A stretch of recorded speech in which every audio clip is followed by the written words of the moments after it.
Todas as quintas, nós estamos com uma proposta de meditar no livro de Salmos, por isso nós estamos chamando a nossa quinta-feira de Caminhando nos Salmos. E o que nós vamos fazer hoje é continuar então essa série de exposição. Certamente será a série de exposição mais longa da igreja, uma vez que Salmos é o livro mais longo de toda a Bíblia. Mas eu quero então convidar você para abrir aí a sua Bíblia. Aliás, antes eu quero dizer para você sobre o que nós vamos meditar. Vai ser um passado glorioso, um presente desastroso. Salmo de número 44. É isso mesmo. Você não ouviu errado. Um passado glorioso e um presente desastroso. Salmo de número 44. Então vamos lá abrir as nossas Bíblias. Salmo de número 44. Nós vamos meditar em todo o Salmo, mas nesse momento nós vamos ler apenas do verso 1 até o verso 11. E diz assim a palavra do Senhor: com os nossos próprios ouvidos ouvimos, ó Deus. Os nossos antepassados nos contaram os feitos que realizaste no tempo deles, nos dias da antiguidade. Com a tua própria mão expuseste as nações para estabelecer os nossos antepassados. Arruinaste os povos e fizeste prosperar os nossos antepassados. Não foi pela espada que conquistaram a terra, nem pela força do braço que alcançaram a vitória. Foi pela tua mão direita, pelo teu braço e pela luz do teu rosto, por causa do teu amor para com eles. És tu o meu rei, o meu Deus. Tu decretas vitórias para Jacó. Contigo pomos em fuga os nossos adversários, pelo teu nome pisoteamos os que nos atacam. Não confio em meu arco, minha espada não me concede a vitória, mas tu nos concede a vitória sobre os nossos adversários e humilhas os que nos odeiam. Em Deus nos gloriamos o tempo todo e louvaremos o teu nome para sempre. Mas agora nos rejeitastes e nos humilhastes.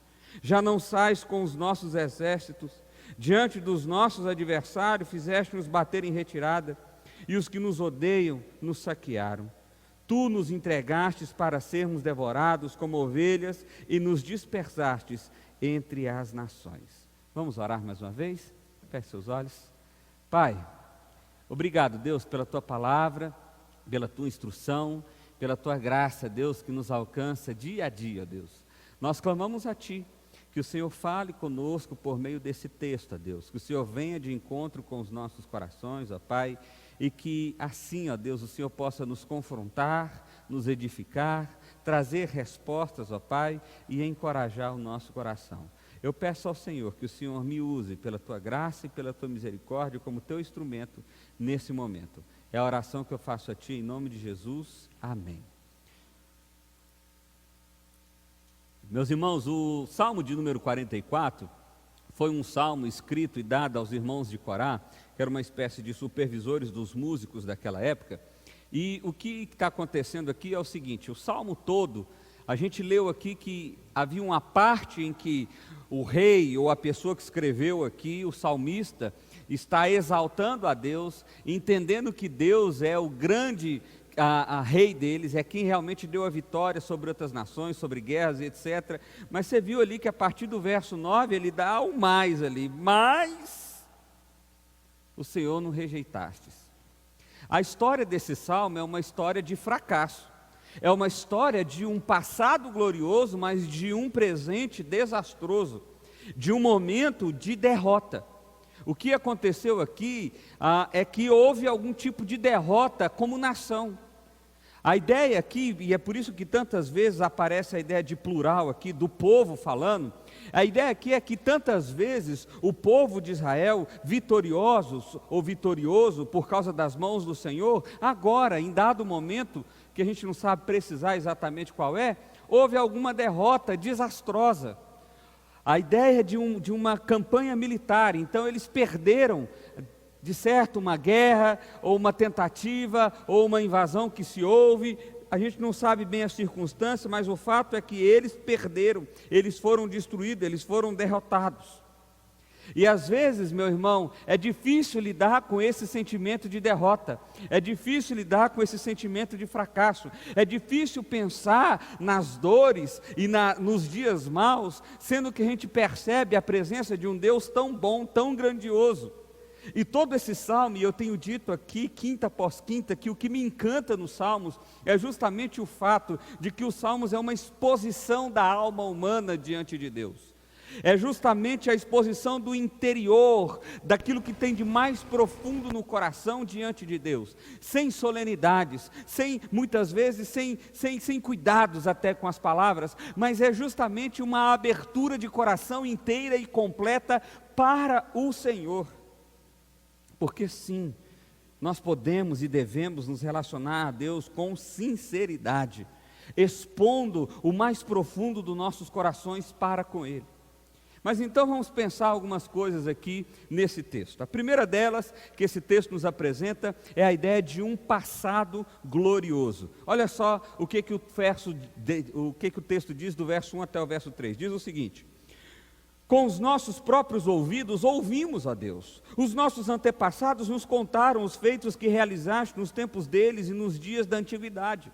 Ou seja, Deus, nós conhecemos a história, nós ouvimos a história, e aqui é preciso lembrar que havia uma ideia de tradição oral aqui muito forte, muito presente, não só no povo de Israel, mas nos povos da antiguidade. Muitas vezes não se tinha escrita, no início não se tinha escrita, então as histórias eram contadas, e isso era muito sério, contar o fato como as palavras de fato eram.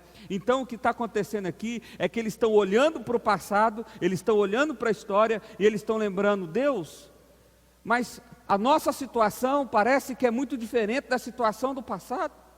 Deus, quando olhamos para o passado, quando olhamos as histórias que os nossos pais, que os nossos avós, que os nossos tataravós nos disseram, eles contaram de um Deus glorioso, eles contaram de um Deus poderoso, eles contaram de um Deus com grandes feitos.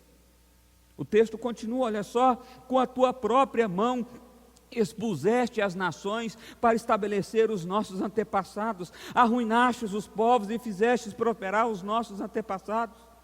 Aqui, se você, por exemplo, olhar para a história de Josué, para entrar na terra prometida, ele teve que entrar em 35 guerras diferentes, e foi vencedor de todas elas, para que assim a nação de Israel se estabelecesse de fato na terra prometida. Quem fez isso? O salmista está reconhecendo: foi Deus. Olha só, o texto continua: não foi pela espada que conquistaram a terra, nem pela força do braço que alcançaram a vitória, foi pela tua mão direita, pelo teu braço, pela luz do teu rosto, por causa do teu amor para com eles. Pai, nós reconhecemos que todas as vitórias, o estabelecimento do nosso povo, a diligência, a continuidade do nosso povo, foi dada por causa da tua mão, foi dada por causa da tua bondade, foi dada por causa de quem o Senhor é. E ele vai declarando, ele vai dizendo até o verso 8: o Senhor é o meu Senhor é o meu rei, o Senhor é o meu Deus, és tu que decreta vitórias para Jacó. E assim ele vai exaltando o nome de Deus, lembrando os feitos de Deus, lembrando a ação de Deus, falando quem Deus é, exaltando o nome de Deus. Mas aí, meu irmão, aí chega o verso 9. Aí chega o momento da dor, aí chega o momento da derrota, aí chega o momento da destruição. E o questionamento do salmista, a angústia do salmista aqui, é a angústia que tantas vezes eu e você temos. Ou quantos de nós já não olhou para as histórias aqui da Bíblia e já não pensou: mas assim é fácil.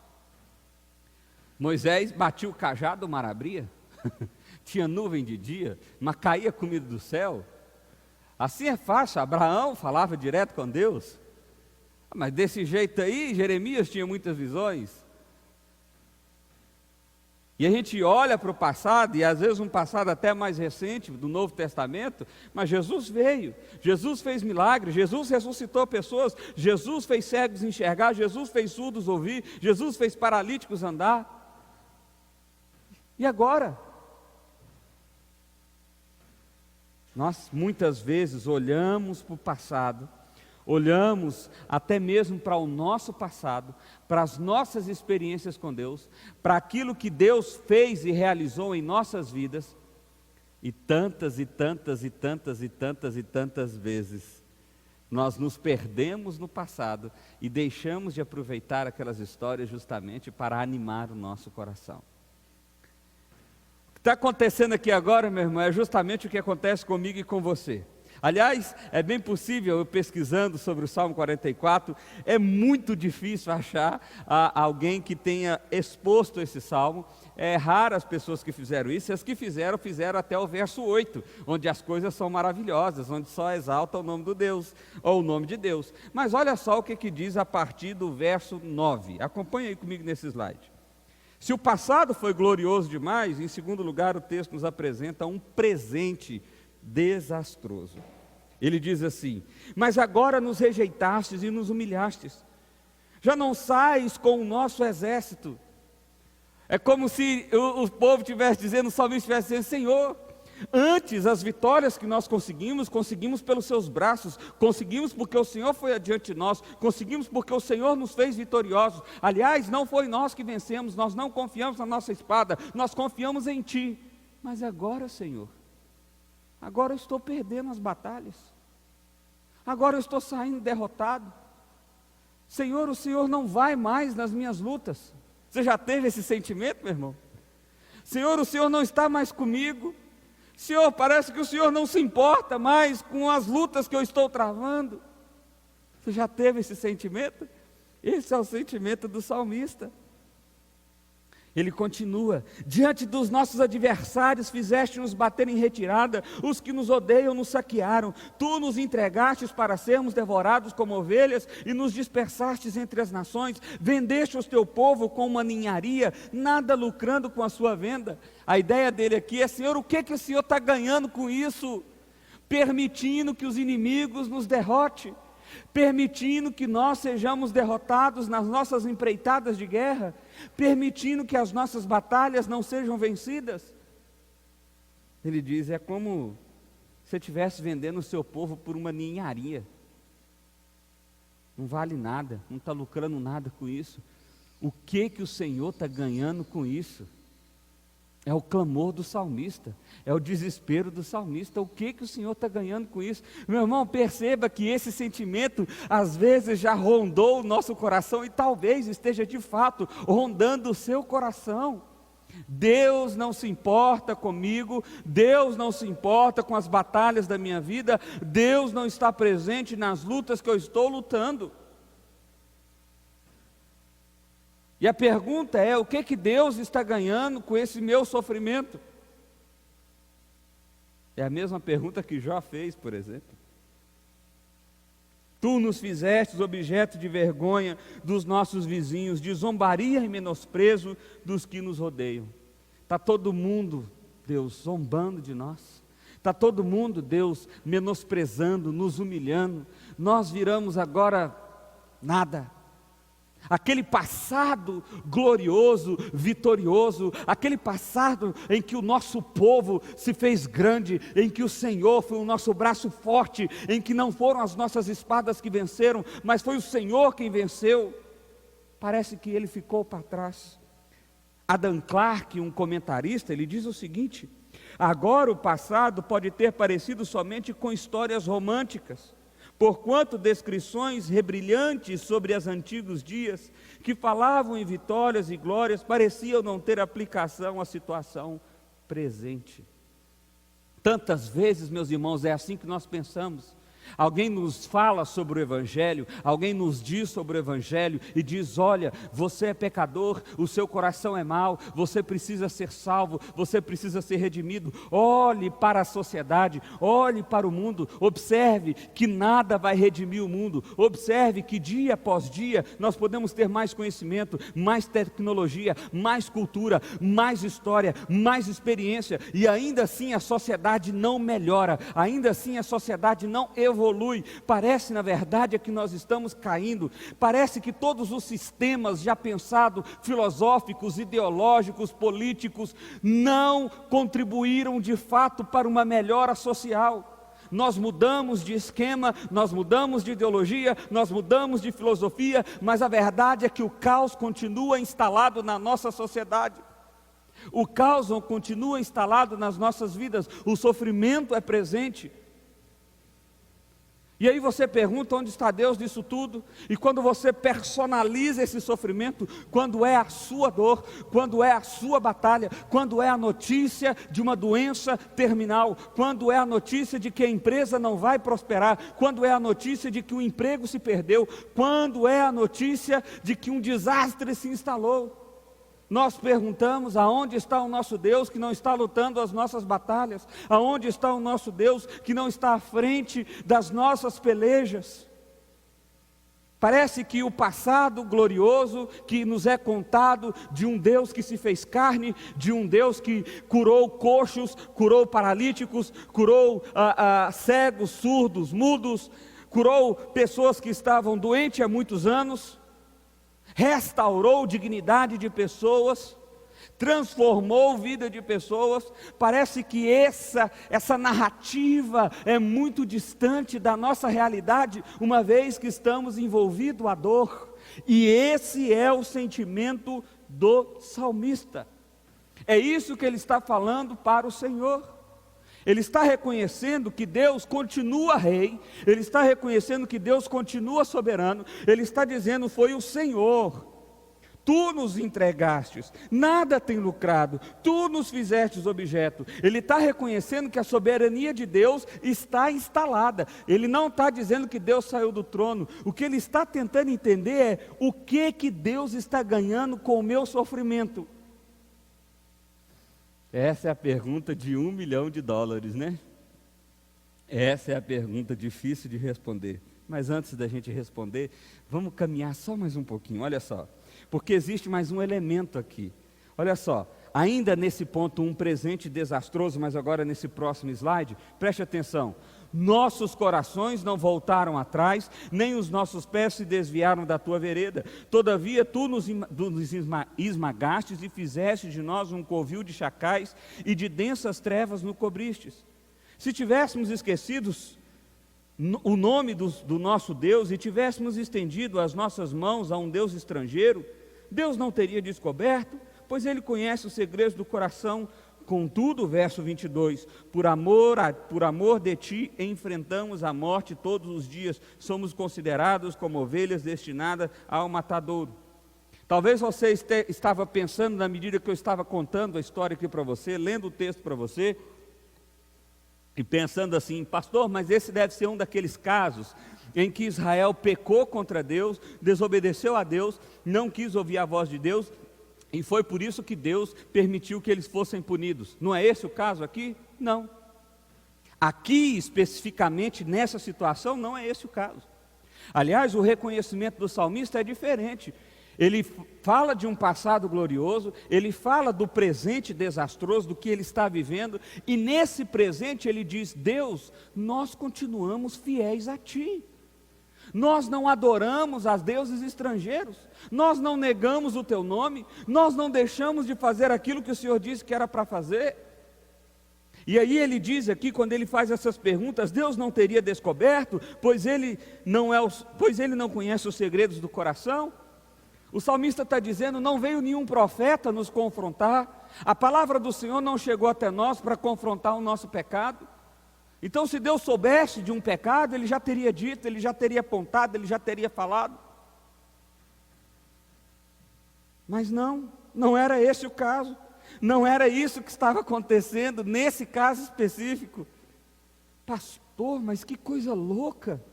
Então quer dizer que eu posso sofrer, eu posso perder as minhas batalhas, mesmo não estando em desobediência contra Deus? Sim, meu irmão. Sofrimento, a gente tem essa ideia errada, de que sempre que a gente sofre e somos filhos de Deus, é porque Deus está nos punindo. Não. Aliás, nós meditamos há poucos domingos atrás no livro de Pedro, mostrando que o sofrimento também serve justamente para refinar a nossa fé. Não foi exatamente isso que aconteceu no livro de Jó? Jó está questionando a Deus dioturnamente: por que estou sofrendo, quais são os meus pecados, existem pessoas piores do que eu. Mas no fim da conta, quando você chega no fim do livro de Jó, o que você descobre? que o Jó do primeiro capítulo, aparentemente perfeito, que disse: o Senhor Deus, o Senhor tirou, louvado seja o nome do Senhor, e você pensa, esse é um homem de fé? Não tinha uma fé ainda boa o suficiente, aquela fé ainda precisava ser refinada, tratada, lapidada. E o que nós vemos é lá no capítulo 42 de Jó, o resultado de toda aquela jornada de sofrimento. Qual é o resultado? Falei de coisas que eu não conhecia, antes eu te conhecia só de ouvir falar, mas agora os meus olhos te veem.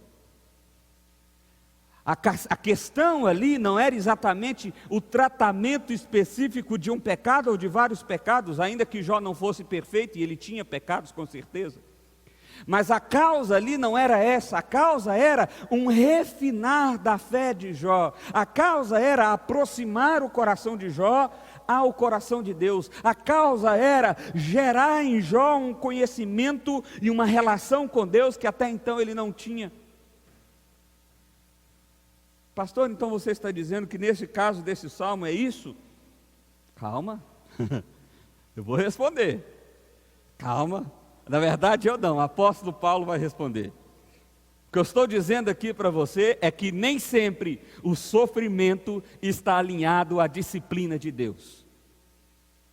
Sim, eu posso sofrer e isso ser disciplina de Deus, uma boa surra de Deus, e louvado seja Deus por isso. Mas eu também posso sofrer e isso não ter nada a ver em ser como uma disciplina de Deus. Isso também pode ser um refinar, um lapidar de Deus da minha fé para com Ele. E sofrimento então serve também para nos aproximar do Senhor. Mas olha só como esse salmo termina. Um futuro duvidoso. Olha aí, terceiro lugar. Desperta, Senhor, porque dormes. Levanta-te, não nos rejeites para sempre.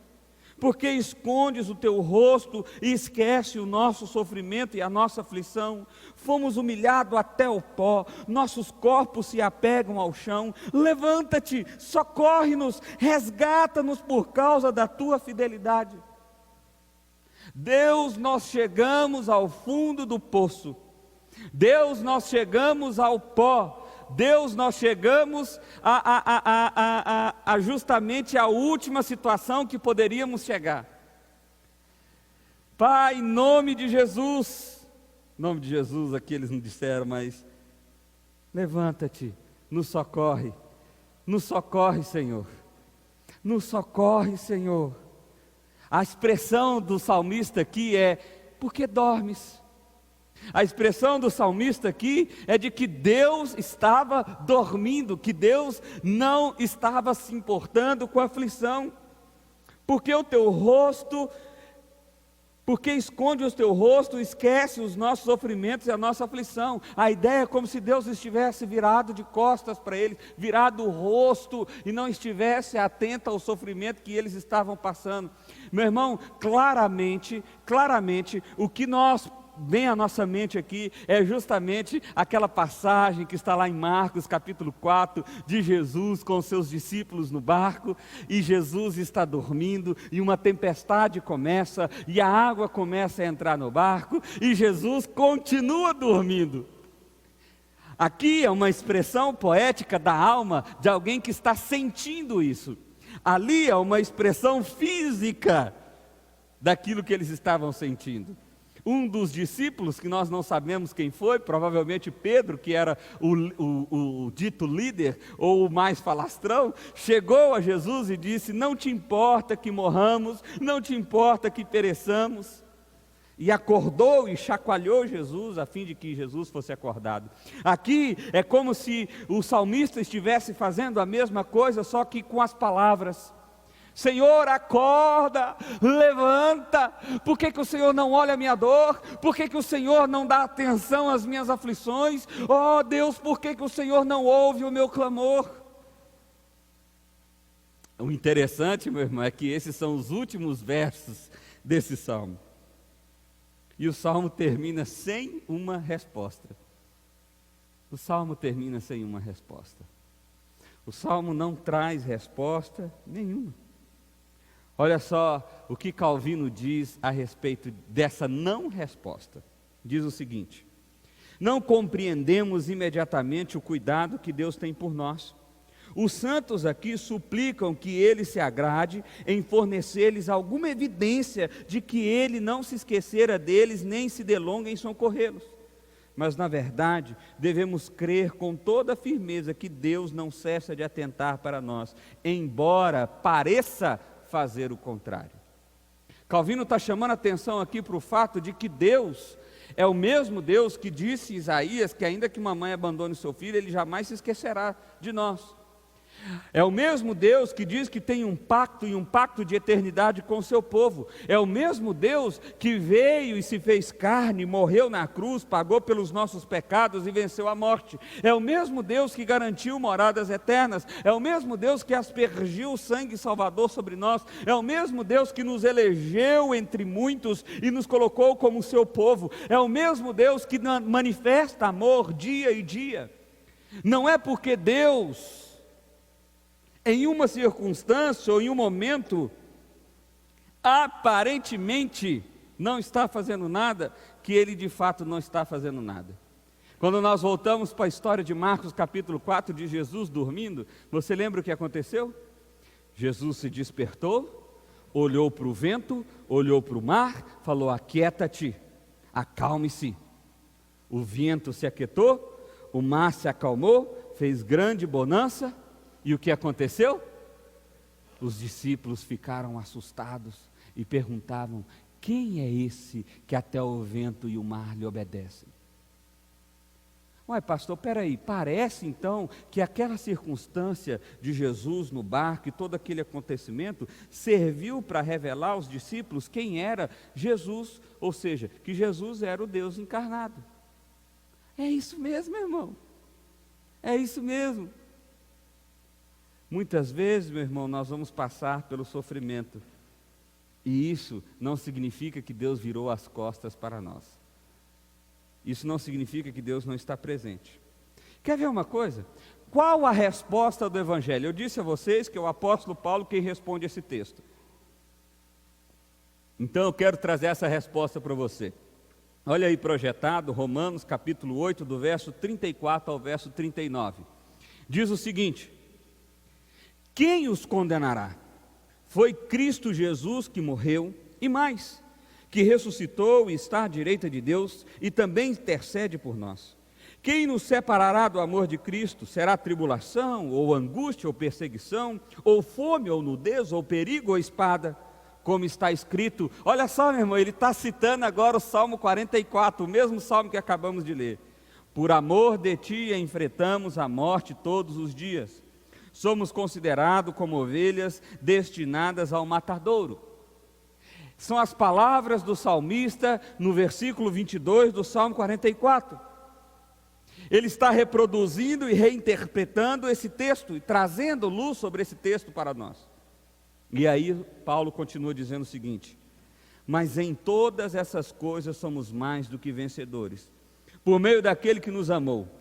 Pois estou convencido de que nem a morte, nem a vida, nem anjos, nem demônios, nem presente, nem futuro, nem quaisquer poderes, nem altura, nem profundidade, nem qualquer outra coisa da criação será capaz de nos separar do amor de Deus que está em Cristo Jesus, o nosso Senhor. Pastor, o que Paulo está dizendo aqui? Paulo está dizendo o seguinte: nós podemos passar por sofrimento. Sim, nós somos como ovelhas no meio de lobos.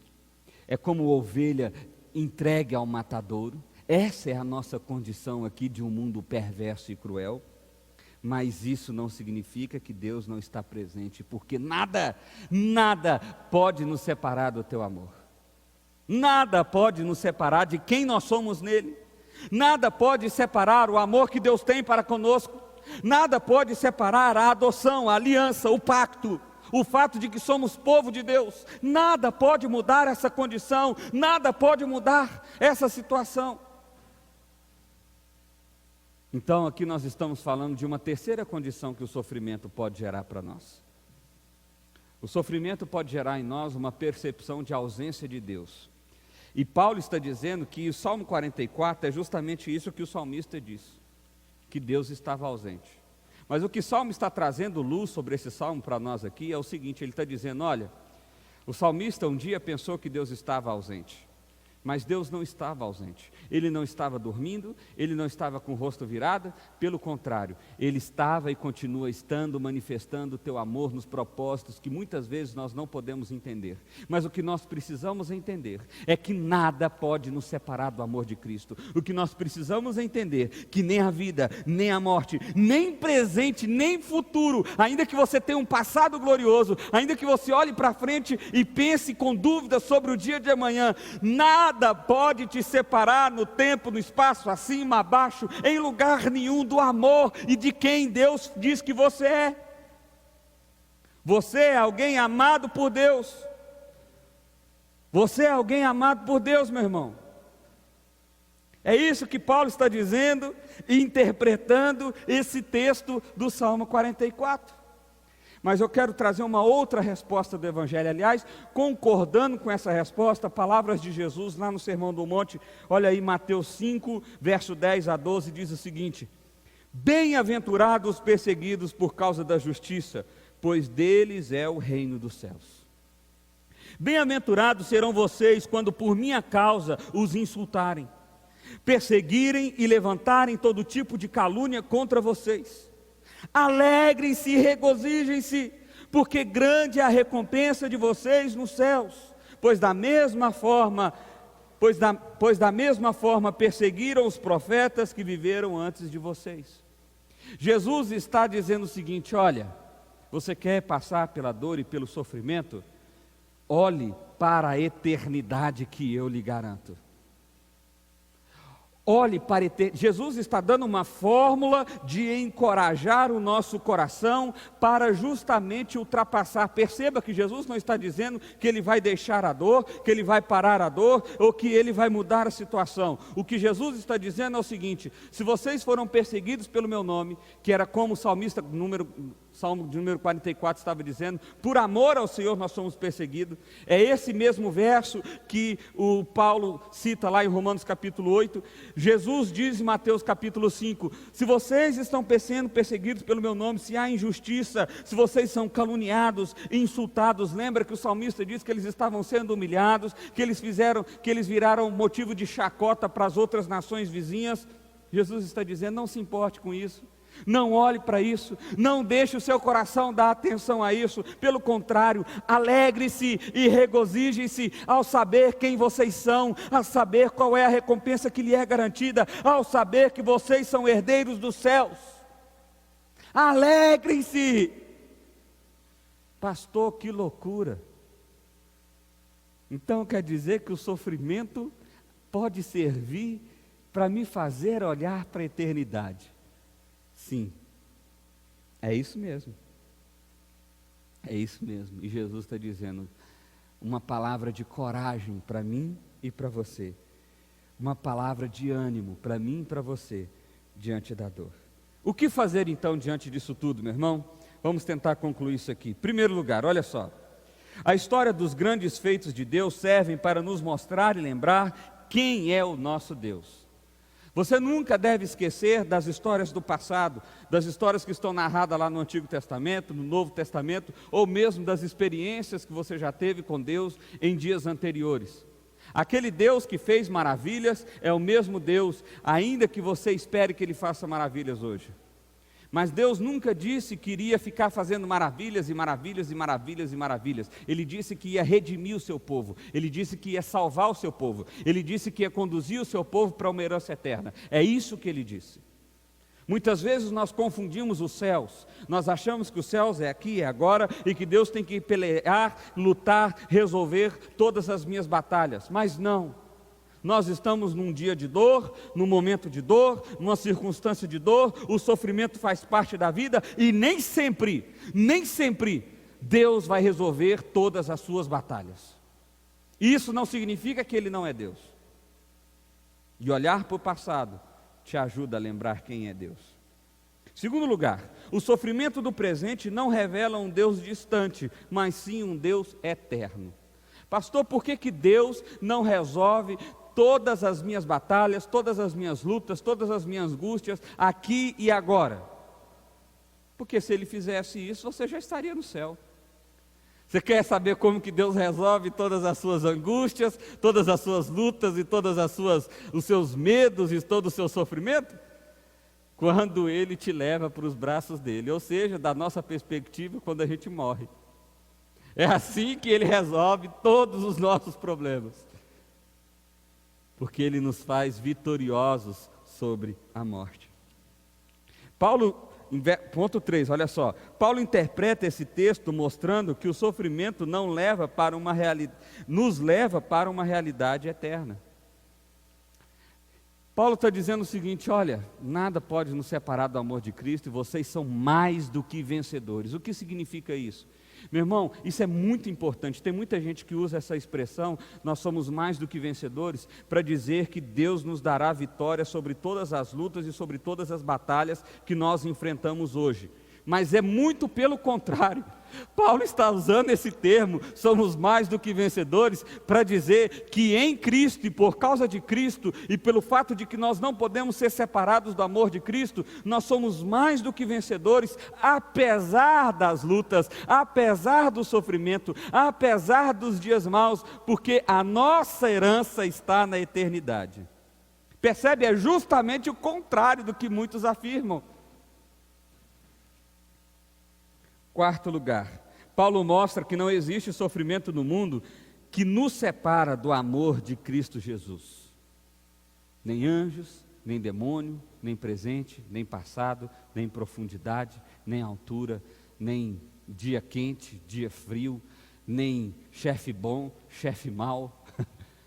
Nada nos separa do amor de Cristo Jesus. Nós estamos firmes nas mãos dEle. Ele nos faz perseverar. Quinto lugar, não olhe para o futuro com dúvida, mas com certeza de que Cristo está nele e nos fez mais do que vencedores.